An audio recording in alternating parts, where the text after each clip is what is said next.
Ayun. So, good evening guys. Ngayon po ay Wednesday, tama ba? February 25, 2026. So, breakout na. Medyo malino na yung breakout ni PSE index natin. So, 6,619.87. So, ang taas pa ng galaw niya kanina. Umabot yata tayo ng 6.7. 6.7 ba to?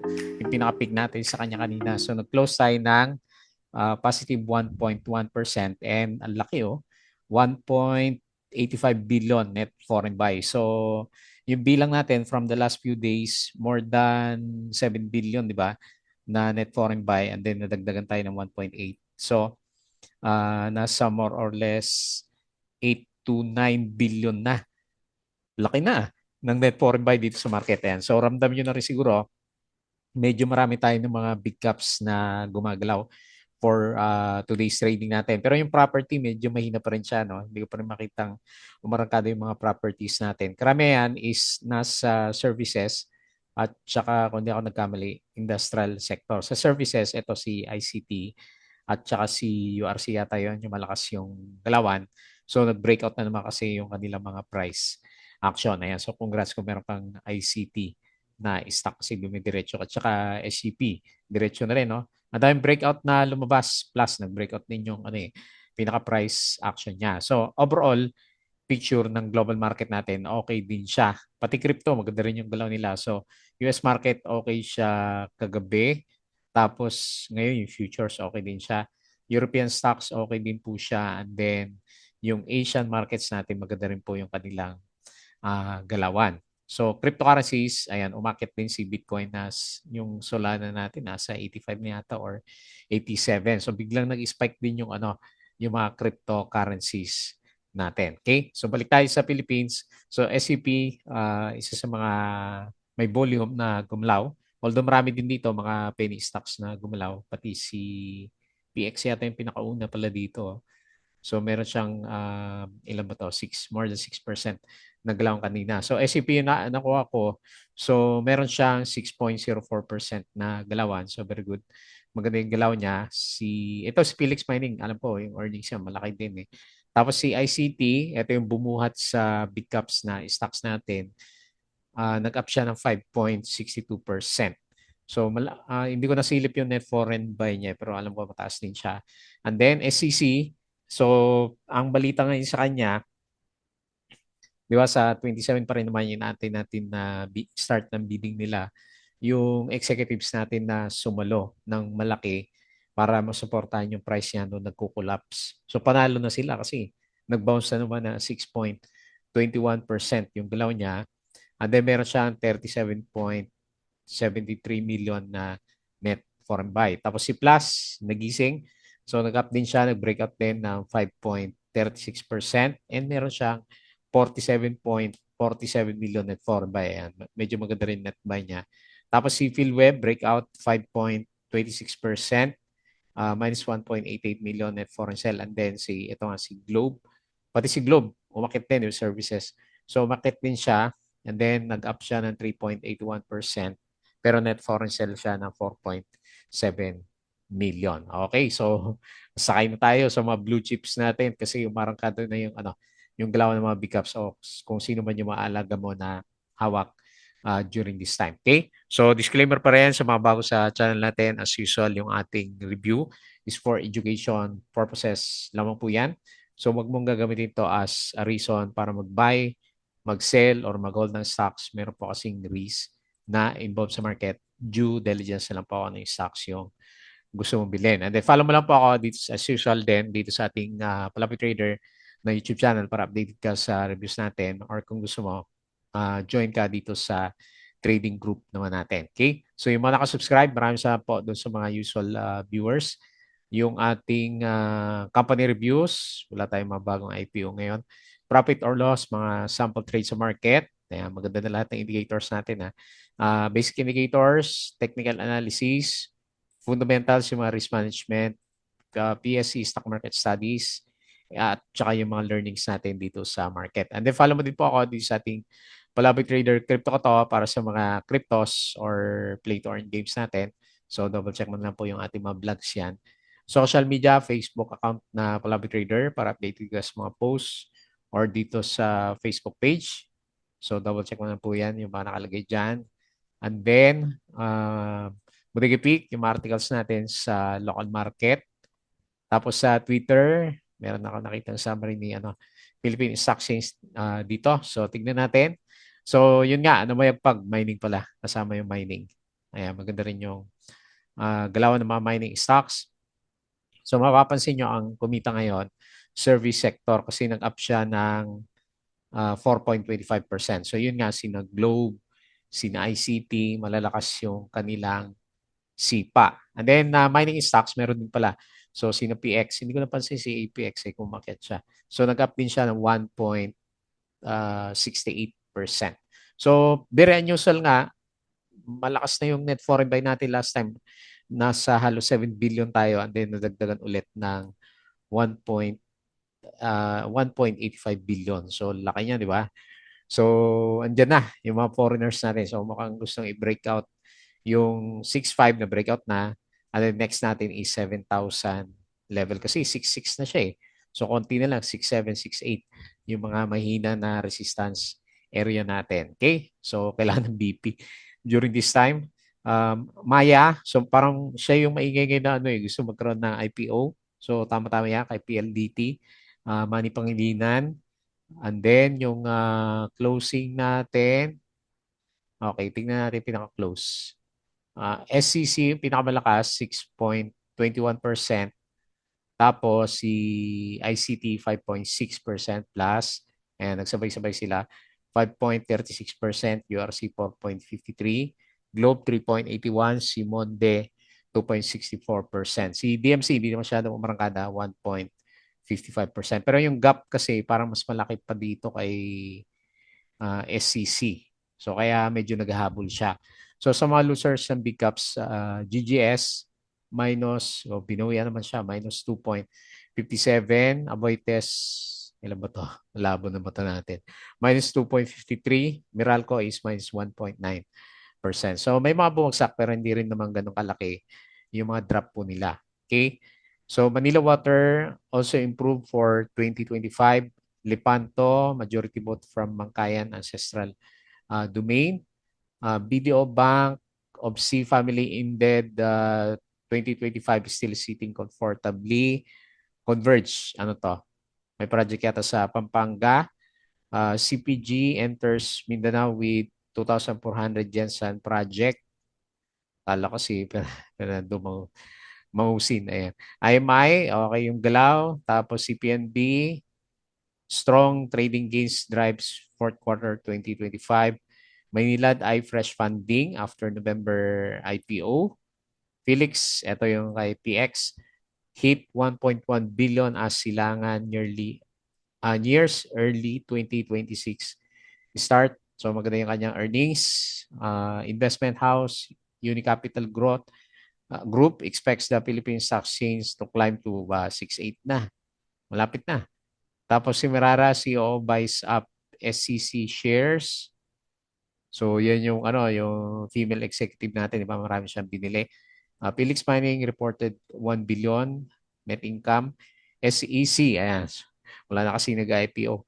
Lowers IPO public float to 15% by scraps ultra low rule for mega listing.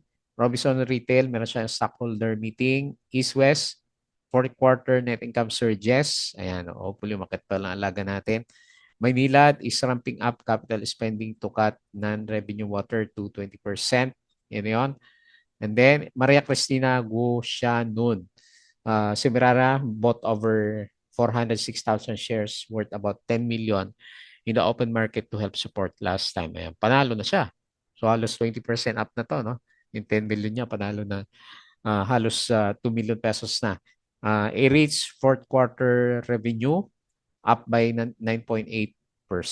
Okay? So very good. Walang bad news sa market. Wala rin naman masyadong good news pero yung foreigners kasi binubomba tayo ng foreigners eh. So good sign para sa market natin. Okay? So patalastas ulit yung ating Patreon channel, yung mga sunod guide sa trading sa Philippine markets. Sali lang po kayo sa group natin. Okay, parang kada na sa PSE. So tignan natin yung galaw ng index. Very good. So breakout na nga tayo sa 6,500 kasi nasa 6,600 na tayo. So ang pinakamalapit na resistance is around 6,800 na nga. And then best case scenario, 7K. Butasin natin yung 7K para sa 7.4 which is possible. Possible talaga kasi malakas po yung yung kutob. Malakas yung kutob natin kasi nga yung foreigners natin nandiyan lang sila. Ayan. So hindi na tayo iniwan ng foreigners. Binubomba na tayo ng uh, foreign buying. Ayan. So very good. 6.8. So silip-silip tayo sa mga alaga natin. Wala pa naman sa overbought si index. So hopefully hindi muna siya mag-pullback kasi last time nagpo-pullback siya kapag ayun, 80. RSI 70 to 80. Ayan. Hopefully meron pa. Siguro dito tayo mauntog malapit sa 6,800 para sa next na rally ng market natin. So okay na rin yung MACD.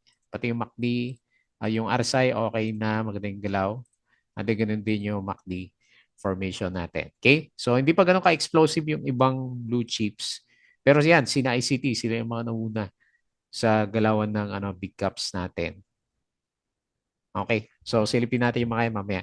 Okay. So, based sa mga winners, so makita mo dito, karamihan sa kanila mga penny stocks pa rin. Pero ito si Del Monte nag-spike. Kahapon yata ito, ha? O ngayon lang. Ngayon lang pala to. So, nag-spike siya ng 8%. Tapos si Felix Mining, hindi ko nakita to, ha? Ayan. So, maganda yung breakout niya. May dividends pa siya, oh. Malit nga lang, 0.38%. Si SEC, ayan. So, congrats. So mukhang basta ang pinaka-best case ko sa kanya bago yung 27, ilang araw na lang pala oh. Dalawa na lang is dito sa bago mag 30 pesos. And then close the gap kapag panalo siya, di ba? Yun yung inaantay natin sa kanya. SCP breakout din. So, wala resistance to kasi may gap lang yan eh. So 6.04% up. Agi yung nabuhay pero walang volume. ICT, laki ng volume. Oh. Nasa 2 billion, 5%, binomba na. Plus 5.36, breakout, malit lang pero breakout. Tapos si PhilWeb, ito breakout din, 5%, laki na no. Taas na. Tapos si URC, 4.5%, yan, breakout, malinaw. Tapos si PXP, lumalaban, 4.81, si Globe, 3.81. Nauna na yata si PLDT mamaya. Silipin natin. Si EGI, ayan, pa-breakout din, 2.69 and then si Monday is 2.64%. Ayan, dami. Pati nickel, Security Bank. Okay? So, hanap-hanap na lang tayo ng mga undervalued na stocks yan. And then sa loser, sino ba ang mga bumabagsak dito? Yung may volume na lang ha. Yung iba kasi penny stocks eh. Si Apollo, ayan, pullback 2.8%. Parang nauntog tuloy sa MA100, GGS, after ng breakout kahapon, pullback, minus 2.57. Aboitiz, minus 2.5. Nung makarinig ng parang fundraising si Maynila, biglang buwelta pabalik, minus 2.06. And then lastly, si REC, minus 2.05%. Nangihina si REC. Nawala yung momentum ng price action niya. Okay, so very good. Good signs. Good signs, good times. Pabalik na yung market natin. Tapos dito sa global market, so malakas yung futures, S&P 0.13, Dow Futures 0.12, at saka si Nasdaq 0.17%. Maganda rin yung galaw ni US market. Kagabi okay siya, Europe ngayon is okay siya, and then majority ng Asian stocks okay din po sila. Ayan. Maganda rin yung galaw ng mga Asian stocks natin. Okay? Tapos sa crypto, finally nakakita din tayo ng mga berde ulit. Ayan. So makikita mo, puro berde, di ba? So Bitcoin, although baba pa rin naman, 65K. So nag-up sila 5, 7, may makita ko sinasolo, nag-up ng 8%.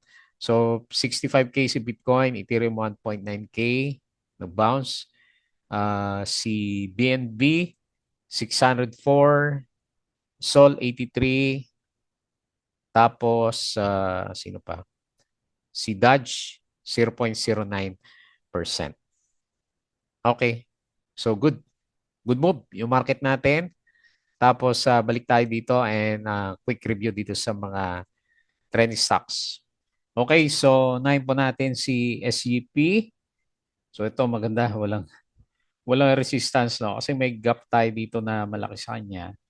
So yan, di ba? No, nagkaroon siya ng price adjustment last time. So wala tayong nakikita na resistance dito sa bandang taas. Pero kung nag-price adjustment na siya, then kita mo naman, packet pa rin yung galawan niya. So ibig sabihin malakas talaga si SCP natin. So kung susundan ko lang yung trend ng peaks niya last time, pero nagpaparabolic na kasi ito eh, kasi triangular dito sa bandang taas niya. So, kung project ko lang siya, and then hanapin ko yung pinaka-resistance, malapit siya dito sa 21 pesos. So, ang maganda sa kanya, hindi pa siya overbought, pero yung sipa niya, simula dito sa breakout area natin last time, umabot na rin siya ng more than 25%. So, maganda sa kanya, wala siyang mga wild, meron siyang drop dito, pero wala siyang malalakas na swings na pabagsak last time. So, nabasa ko dun sa investor. Finally, nag 20 pesos na rin si SCP natin. Ayan. So, parang 21 pa yung pinoproject ng trend channels natin sa kanya. So, nag-close siya 20 pesos, sakto. Up siya ng 6.04% and meron siyang 3.54 million net foreign buy. So, maganda kay SCP. So, bukod sa hindi pa nga siya overbought, nasa bullish side yung karamihan ng RSI level at saka yung ngayon, yung MACD formation natin. Okay? So next, ICT.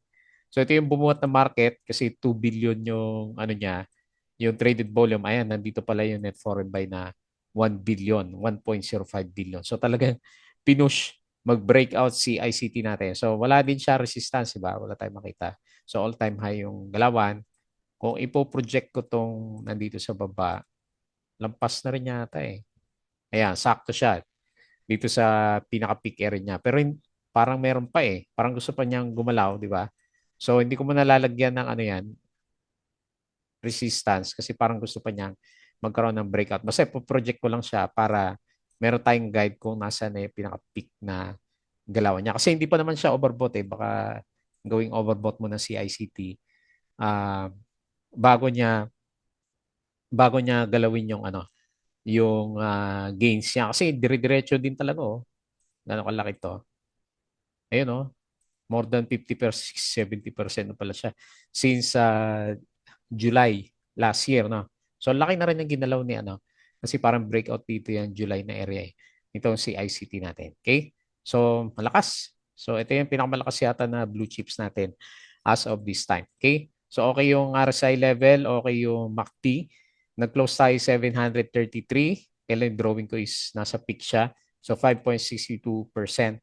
Pero baka meron pa nga kasi 1 billion kasi eh. Yan, no? Laki ng net foreign buy natin sa kanya. Okay? Good signs. So, siya rin pala yung bumuhat ng ano, net foreign buy sa market. Next, SEC. So, ito yung kapanapanabik na galawan. So, 27 pa natin malalaman, di ba? So, gaya ng projections natin sa kanya kasi malakas yung loob niya na magbibid, tapos bumili pa yung mga executives natin, di ba? So, ilalagay ko dyan yung pinaka-resistance area na. Kasi magdidepend na tayo sa ano eh. Magdidepende tayo sa, dito na lang yung support 25.91. Magdidepende tayo sa result ng bidding. Ayan. So, syempre, gusto rin natin umakyat si SEC. Pero baka hanggang dyan lang yung galaw natin. Eh, di goods. Pag medyo na-close na gap tayo, di ba? Kasi may dalawang trading days pa rin naman tayo. Ayan, may chance umalis yung mga ano, yung mga previous holders natin sa kanya. Kasi konti na lang eh. Ilan na lang yan? Ilang percent?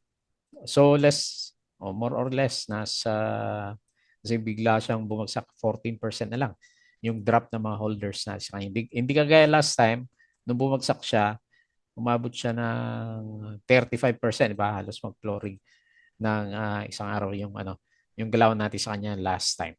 Okay? So, good sign. Pointing sa SEC holders, so nagre-recover yung RSI.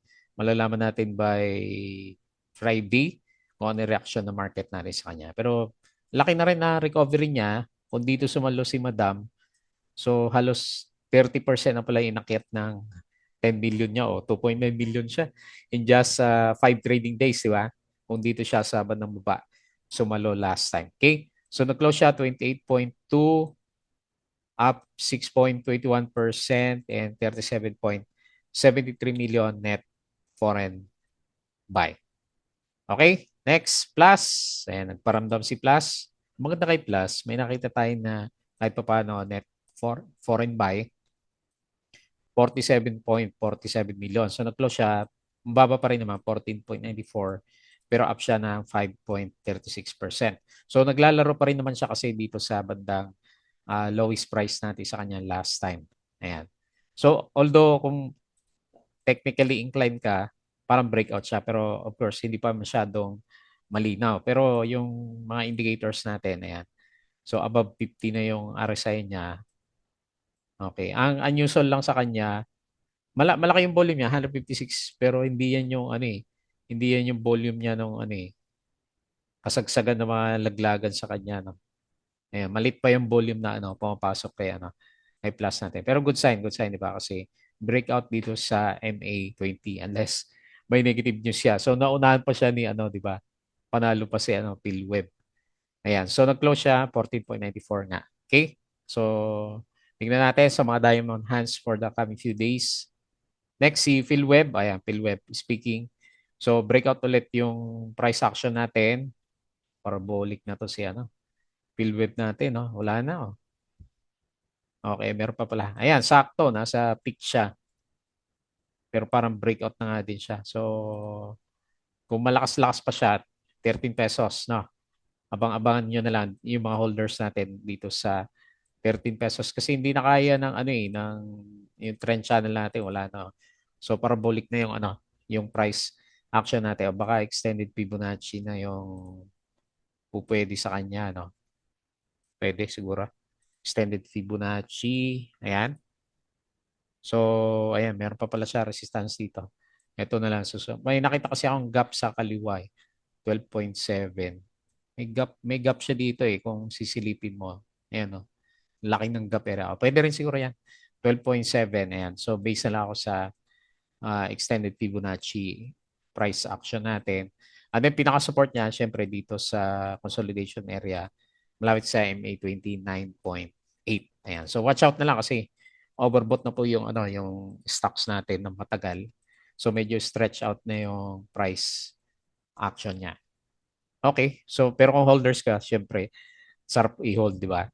So nag-close siya 12 pesos, 5.26% up and 1.88 million net foreign sell. And then sa big caps, silipin ko lang si ano, PLDT kasi maingay si ano eh, Maya IPO. Ayan oh. Okay. Si Globe, parang wala pa yung ano niya eh, GCash IPO niya eh. Pero marangkada din yung ano, yung price action niya. Panalo ko na lang kung ano ka, dividend holders. Ayan. Okay. Okay na rin, di ba? Kahit pa paano. So, medyo clear na yung breakout niya. Gusto pang magkaroon ng breakout ni Globe. Saan ba pinaka-next? Mataas yung next na ano niya, oh. Resistance area dito sa 1,900. Oh, dito muna pala, dito muna. So around 1,800 yung pinakamalapit na resistance area niya. Pero nasa recovery na nga din yung ano, price action ni Globe natin. Okay, so dito siya sa trading range from 1,600 to 1,800. And bullish din yung outlook niya. So makita mo dito yung RSI niya. So halos nandito din sa above 50 level natin. Okay, so 1,744 up 3.81% and 4.7 million net foreign sell. Okay? So, tingin natin, marami pang gagalaw ng mga blue chips for the coming few days. Kasi nandiyan yung mga foreigners, although kay ICT pala yung, ano, yung bomba kanina. So, good sign pa rin yan. Good catalyst para sumunod yung mga big caps na stocks natin. So pinakalugi pa rin naman ngayon is tingin ko is property sector. Sila pa rin yung pinakamahina. Okay po. So yun lang yung ating review. Bago tayo close, please don't forget to subscribe dito sa ating Club Trader na YouTube channel. Join ka lang sa group kung gusto mo ng guide. Crypto ko to, follow mo na lang. Facebook account, Facebook page, Bodega Peak, Twitter, and Patreon. Sa mga gusto ng guide, sali lang po kayo dito sa group natin. Okay? So yun lang. Maraming salamat. Kita ulit tayo bukas.